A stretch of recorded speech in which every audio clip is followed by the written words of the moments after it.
besties! Welcome back to part 2 of the Bakunaku Chaos! Deku's still soft, Bakugo's still angry flirting, and I'm still losing brain cells! Let's dive in before emotionally combust! Bakugo dragged Midoriya all the way to the teacher's dorm, practically bulldozing through the hallways like a man possessed. They skidded to a halt in front of the dormitory entrance. "Oi, sensei, we're here. Fix this SH right now." Midoriya, still clutching his pajama collar in an attempt to keep it from choking him, tried to reason. "Kachan, I'm pretty sure Mr. Aizawa isn't awake yet," Iida said later this morning. "You think I care?" He pounded on the door like his life depended on it. "Wake up, you lazy old man. Deku's breathing my air, and I'm gonna lose it." The door remained firmly shut. Not even a shuffle from inside. Maybe he's not home. Or he's sleeping. Like a normal human being. TCH. Fine. Then we'll find him. How do you even find someone who's not answering the door? Before Midoriya could finish, Bakugo grabbed a garden hose from nearby and started spraying the dorm's windows. "This'll wake him up. Kachan, stop. You're going to drench everything." "Shut up, Diddy Deku. You're not helping." "Why are you calling me Diddy?" "That's not even. Because you're short, annoying, and don't know when to shut up." Midoriya sighed in defeat as Bakugo continued his water assault. Somewhere nearby, Hagakure was walking by, invisibly minding her own business, until she saw a garden hose spraying like crazy. What? She squinted and noticed Bakugo shouting obscenities at the second-floor windows, with Midoriya flailing behind him. "Oh my god, what are they doing now?" She pulled out her phone and started typing furiously into the Class 1A group chat. "Guys, emergency. Kachan and Deku are trying to wage war on Mr. Aizawa's dorm." Within minutes, the sleepy remnants of Class 1A began gathering outside. Mina arrived first, pajama-clad, armed with her phone. "Oh my god, this is better than TV." She hit the record button. "Smile. Guys, you're officially going viral. Shut your face, Pinky, or you're next." "Did the Sigma just threaten me?" "That's not very alpha of you, Bakugo." BWAHAHAHAHAHA. "What's with those cringy TikTok words, bruh? Cringy. They're hilarious. Ha ha ha ha." Hiroshima stumbled in next, looking half awake and holding a toothbrush. "Bro, what are you doing?" "Fixing my life. Now shut up and help me find Eraserhead." Midoriya, now soaked thanks to the hose, waved desperately at Kirishima. "Kachan's lost it. Help me stop him before we both get expelled." Too late. Everyone's seen this now. As more classmates arrived, chaos fully erupted. Zero climbed onto the dorm's roof to investigate. Kaminari started providing live commentary. "Ladies and gentlemen, welcome to Chaos, Dorm Edition. In the red corner, we have Bakugo, aka Diddy the Destroyer, and in the green corner, Midoriya, aka Deku the Defenseless." "Kaminari, you're not helping." Jiro showed up with headphones on, glancing at the scene with an unimpressed expression. "Is this really how I wanted to wake up today? No. Do I regret coming here? Also no." Finally, Bakugo scaled the dormitory wall like a madman, banging on the windows directly. "Eraserhead, wake the F*CK up." A second later, the window creaked open, not to Aizawa, but to present Mike, bleary-eyed and disheveled. "Bro, what in the name of rock and roll is happening here? You're not Aizawa. Where is he?" Present Mike blinked at the chaos below. Sleeping. Like a normal person. You know it's 6 a.m., right?" Bakugo froze, realization dawning as he slowly turned to Midoriya. "It's 6. You didn't say it was 6. I tried, but you called me Diddy and sprayed everything." Guys, stop fighting. You're a team. Sigma bros stick together, remember? Bakugo roared, chucking the hose in her general direction, but she dodged gracefully, cackling. Aizawa finally appeared at the front entrance. Blanket wrapped around his shoulders, looking like he was rethinking every life choice. "I should expel all of you." The entire class fell silent. "But I won't, because then I'd have to do paperwork. Now go to bed." "But the cure, later." He shuffled back inside without another word, leaving Class 1A standing there in awkward silence. Kaminari finally broke it. "So, breakfast, anyone?" Mina stopped recording, wiping tears of laughter from her eyes. Oh, this is going in the group chat. Forever. Delete it. All. The rest of the class scattered as Bakugo lunged at Mina, chasing her through the courtyard while Midoriya sighed in defeat. This is my life now. Diddy Deku forever. Back in the dorms. The chaotic morning finally settled into silence as Bakugo and Midoriya stumbled back to their shared dorm, both drenched, embarrassed, and mentally exhausted. Bakugo, still fuming under his breath, flopped into his seat at the breakfast table, his expression dark and brooding. He stared down at his plate without touching his food, jaw clenched. Midoriya sat across from him, looking equally awkward. He poked at his oatmeal, occasionally glancing at Bakugo before looking away again, unsure of what to say. The silence stretched on like a thick, uncomfortable cloud, neither of them daring to speak. The rest of Class 1A filtered into the dining area, exchanging glances and cautiously taking their seats. Something's up with Baku Deku.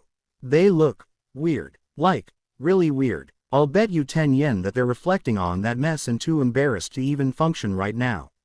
Yeah, I mean, seeing Kachan have his breakdown over, what was it? Trying to break into Aizawa's dorm. That was something else. Oh, you missed it. Bakugo and Midoriya were basically reenacting some kind of ridiculous spy mission. Spraying windows, climbing walls, classroom level crazy. Mina giggled, pulling out her phone to check the footage from earlier. Want to see how bad it got? I'm saving it all for posterity. Sigma moments caught on tape. Bakugo, who had somehow tuned into this conversation, growled low under his breath. Sigma, what the hell is wrong with you people? Midoriya, biting his lip to hold back a grin, tried to focus on his food but couldn't stop himself from glancing at Bakugo every so often. We really made fools of ourselves this morning. Bakugo grunted, his eyes narrowing as he slouched back into his chair. Don't remind me. A slow, heavy silence settled once again. So, what do you guys think the odds are that Mr. Aizawa's still laughing about it? I wouldn't be surprised if Mr. Aizawa's whole day just became 10 times better because of it. He probably knew we'd find some way to make it all extra chaotic. Honestly, I'd say the only thing worse than waking up this early is having to witness Baku Deku drama first thing in the morning. Midoriya gave a weak smile but couldn't help but let out a small, defeated laugh. Yeah, we've set a new record for embarrassing moments. This year is definitely going to be interesting. Bakugo sighed heavily, finally stabbing his fork into his food. TCH, as if the day wasn't bad enough already. The quiet, slightly awkward breakfast was shattered the moment Iida's comlink beeped, breaking the tension like an explosion. Iida pulled out the device, his expression growing serious as he began to read aloud. Class 1A, this is an urgent announcement from the school's administration. As today marks the day after Principal Nezu's birthday, we will be holding a late birthday celebration in the evening. The event will take place at the Central Hall, beginning at 6 p.m. sharp. A celebration for Nezu-sensei. That's wonderful. What else? Iida continued, his voice steady but growing increasingly loud as he read. Additionally, as part of the celebration, there will be an abrupt skit contest to showcase the creativity and teamwork of each class. All classes are required to participate. The performances will be judged, and the winning class will earn special privileges in the upcoming term. Bakugo, now wide-eyed and instantly on edge, slammed his fork down onto his plate. What the heck does he mean, skit contest? A skit, but wait, we've only got a few hours to prepare. Kirishima, nearly choking on his cereal, clapped a hand to his mouth. A skit, what the hell are we supposed to even perform? We didn't even plan for this.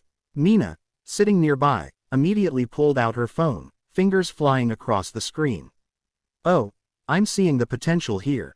Who's got ideas? This is our chance to blow the judges away with something creative. God-level creativity. Jiro snorted into her coffee. You mean total chaos? That's what Mina's thinking. Why are we doing a skit? This isn't some drama class. We're supposed to fight villains, not make funny plays. What kind of nonsense is this? We don't have time to figure out skits. Midoriya, desperately trying to calm Bakugo down, raised his hands. Kachan, we just need to brainstorm. Bakugo snapped, standing up abruptly and slamming his fists on the table. Brainstorm. There's no time to brainstorm when we're expected to beat this skit in a matter of hours. Mina, still unfazed, grinned as she enthusiastically continued to type away on her phone. Oh, I've got plenty of ideas. We could go with a comedy, or a musical, or no musical, and no comedy. I want something cool. None of this childish bullshit. Okay, let's start gathering ideas. How about the story of Class 1A fighting an invasion of quirky villains? What do you guys think? Great, Hiroshima. Just make sure we don't accidentally smash each other on stage, cause this isn't a UA festival rehearsal, you know. Midoriya, still panicking, glanced back at Iida, who was still holding the comlink, silent but clearly just as overwhelmed. Iida, what do we even start with? We're going to need costumes, props, everything. And, oh no, the timing. Iida, hands clenched tightly around the device, nodded solemnly. We must act swiftly. This is Principal Nezu's request. We must ensure our performance is both respectful and exemplary. Respect. The only thing that matters right now is not flat out failing and making this look like a bunch of dummies on stage. Midoriya's eyes darted around, panicked, his mind racing at lightning speed. Okay, team meeting. Now, let's get everyone together. We need to come up with something fast. But we don't even have scripts or. Bakugo, practically vibrating with stress, muttered through gritted teeth. We're going to look like idiots. I'm telling you right now. Suddenly, Mina's phone dinged. Her eyes lit up as she read something and then, with a sly grin, held it up for everyone to see. Guys, I think I've found the ultimate theme. It's got the drama, the action, and, wait for it, the romance. Everyone leaned in to look, already dreading what was coming. What the hell do you mean romance? The tale of two rival heroes falling in love amidst battling their quirks and saving the world. Oh my god, corny, lame, boo, tomato, I'm throwing tomato. Bakugo's face turned as red as his explosion blasts. I'll kill you. We're doomed. The chaos was building again, voices rising, everyone throwing ideas back and forth, each one louder and more ridiculous than the last. Bakugo, Midoriya, and the rest of Class 1A had officially entered crisis mode. And the worst part, the clock was ticking. They only had a few short hours before the curtains went up. The meeting room was now packed with all of Class 1A, each one sprawled around in various awkward seating arrangements. The tension from earlier had only grown thicker, and the air was filled with nervous energy. Everyone's nerves were frayed, and the chaos from earlier had yet to simmer down. Iida, standing at the head of the table, cleared his throat, his voice stern but unwavering, as if this whole disaster wasn't already spiraling out of control. Everyone, we must focus. We have little time to prepare, and we must maximize every moment. Let me present the outline for our skit assignment. Everyone fell silent for a brief second, the weight of what was coming hitting them like a freight train. The skit will be a parody of The Kardashians. There was a collective gasp, half horrified, half in disbelief. Wait, what? Kardashians? Ooh, I love drama. This is gonna be so fun. What now? Who even cares about the Kardashians? This is UA, not some garbage reality TV show. The skit will be a dramatized version, based on the infamous Kardashian Christmas special, which we will creatively reinterpret to showcase the depth of our teamwork and ingenuity. Oh yes, drama, luxury, family feuds. It's all coming together. We can do this, no sweat. Hiroshima chuckled nervously, glancing at Bakugo. I think this might actually be kinda fun, but what roles do we even have? Iida consulted the script they had hastily thrown together. We need to assign characters. Each member will take on a role that represents their quirk and personality. The entire class leaned forward, eager, yet somewhat terrified, at what this might entail. The dynamic of this team had officially taken a wild left turn. Midoriya will play the role of the earnest, hard-working, up-and-coming hero, much like the main protagonist of the story. Me, a reality TV hero. I don't know how to act like that. Yes, it is vital that we portray the essence of heroism mixed with personal struggles. You'll need to channel your heartfelt determination. Deku blinked, still not convinced. Okay, I guess I'll try, but Bakugo will assume the role of the stormy, dramatic sibling, the fiery and confrontational figure. He'll bring the necessary tension to the narrative. Bakugo, narrowing his eyes, stood up from his seat, fists clenched. The hell you say? I'm not some drama queen. I'm not pretending to be some crybaby who's always blowing up. Please remain calm, Bakugo. This is a necessary part of the performance. Your explosive personality adds to the tension. We need your intensity to drive the story. Bakugo huffed, grumbling under his breath but clearly not happy with this assignment. TCH. Fine, whatever, I'll pretend to care. Mina will take on the role of the bold and dazzling best friend, someone who is unapologetically glamorous and confident, bringing the charisma to the stage. Mina, already excited, twirled around dramatically, striking a pose. Yas, this is my moment. I've got the confidence and style to slay this role. What am I supposed to be? Iida flipped through the notes and, without missing a beat, replied. You will portray the clueless, charming sidekick, the lovable comic relief of the group. Comic relief. Oh, well, that actually makes sense. Wait, so, what am I then? Iida, after a brief pause, looked at the script, his face serious. You will be the no-nonsense producer, the one who keeps the group on track with their duties and deadlines. Oh, so I'm the bossy one. Got it. Aizawa, who had just quietly entered the room unnoticed, raised an eyebrow at the unfolding scene. He folded his arms and leaned against the doorway, a knowing smirk creeping across his face. I see I've arrived at just the right time. This should be entertaining. The class turned to him, the tension heightening once more. Finally, Aizawa-sensei, we were waiting for your input on how we should proceed with this skit. Aizawa, unfazed, pushed off the wall, casually strolling to the table. I trust you all have decided on a theme. Yes, we will be doing a dramatized version of the Kardashians, specifically the infamous Christmas special. Kardashians, huh, well, that sounds ambitious. But I must say, this should be quite entertaining to watch. Sensei, do you think we'll be ready in time? We don't have a lot of practice.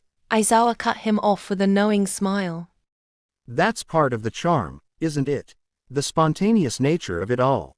Embrace the chaos. This is UA after all. Bakugo muttered under his breath. More like the stupid side of UA.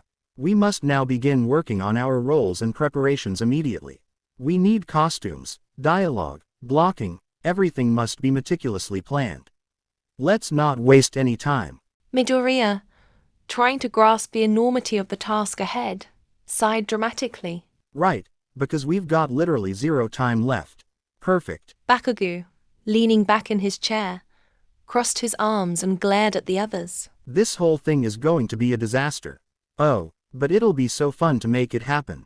Everyone grab your phones. Let's get brainstorming the plot points. Kaminari, trying to stay optimistic, chuckled nervously.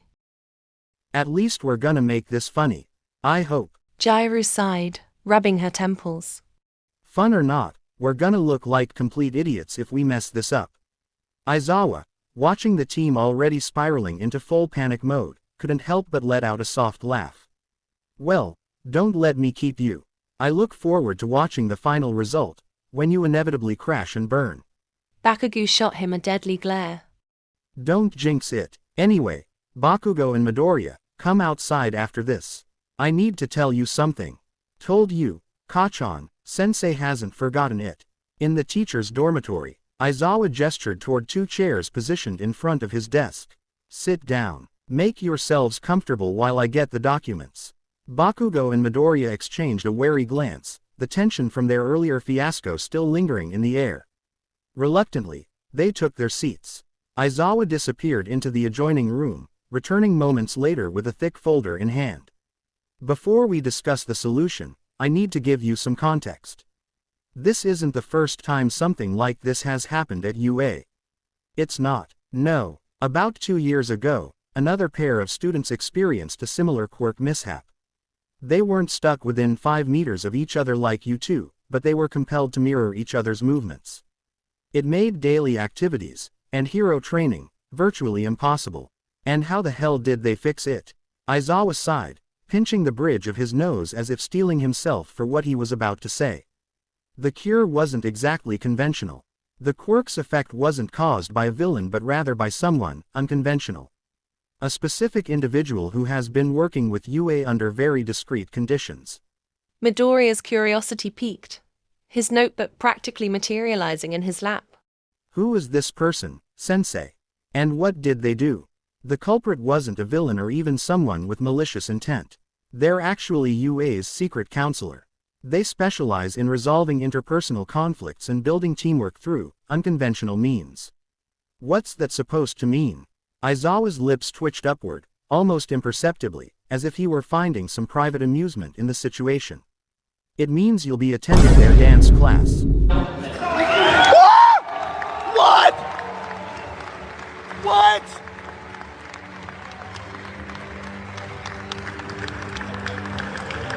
Midoriya froze, blinking rapidly. Bakugo, on the other hand, shot out of his seat. Dance class? Are you kidding me, Eraserhead? What the hell does dancing have to do with fixing this stupid quirk? Aizawa remained unfazed by Bakugo's outburst, calmly sitting down and opening the folder. The individual responsible for your predicament isn't just a counselor. Their quirk activates unintentionally when they're under stress, projecting their own desire for harmony onto others. The quirk's effects can only be reversed by engaging in an activity that embodies synchronization and mutual understanding. And that's dancing. Exactly. The pair from 2 years ago participated in several of the counselor's dance classes. Through guided exercises and, let's call it creative collaboration, they managed to undo the quirk's effects. So what, we're supposed to prance around and hope this fixes itself? If you want to stop being tethered to each other, yes. Unless, of course, you'd prefer to stay within 5 meters of each other indefinitely. Bakugo's face turned an alarming shade of red, and he clenched his fists so tightly that tiny sparks of explosions crackled from his palms. Midoriya quickly waved his hands in a placating manner. Wait, Kachan, let's think about this rationally. If it worked for the other students, it could work for us too. Rationally. There's nothing rational about this. Aizawa sighed again, leaning back in his chair. The counselor's methods may seem unorthodox, but they're effective. Besides, this isn't optional. Principal Nezu has already approved it. You'll attend the first session tomorrow morning.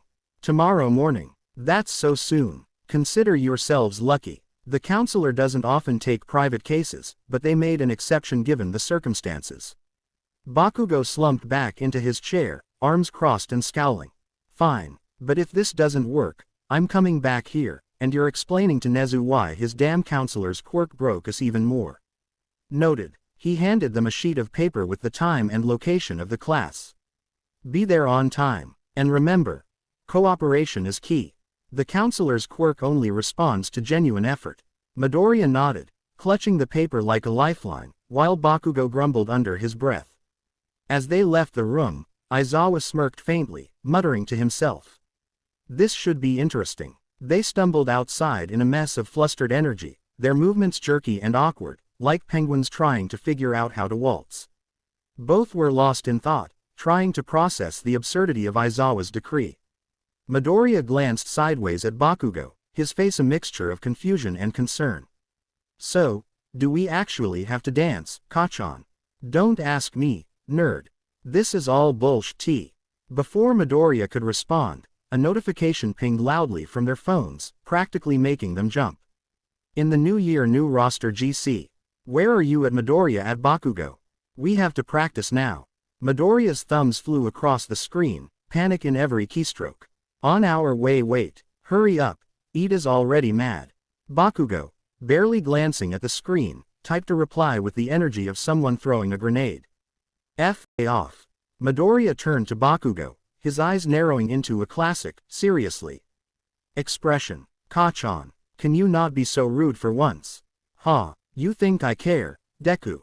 We're already screwed because of this stupid quirk. You expect me to act like some goody-goody chick?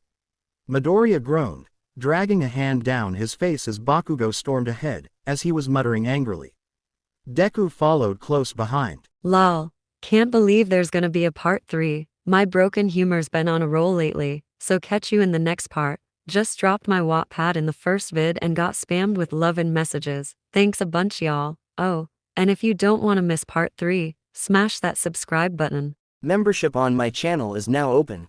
Instead of using expensive and complicated Patreon, I've decided to post special videos exclusively for members here. You can join as a tea enjoyer for $0.99 United States cents or a VIP tea session for $3.99 United States cents. Prices may vary based on your location and inflation.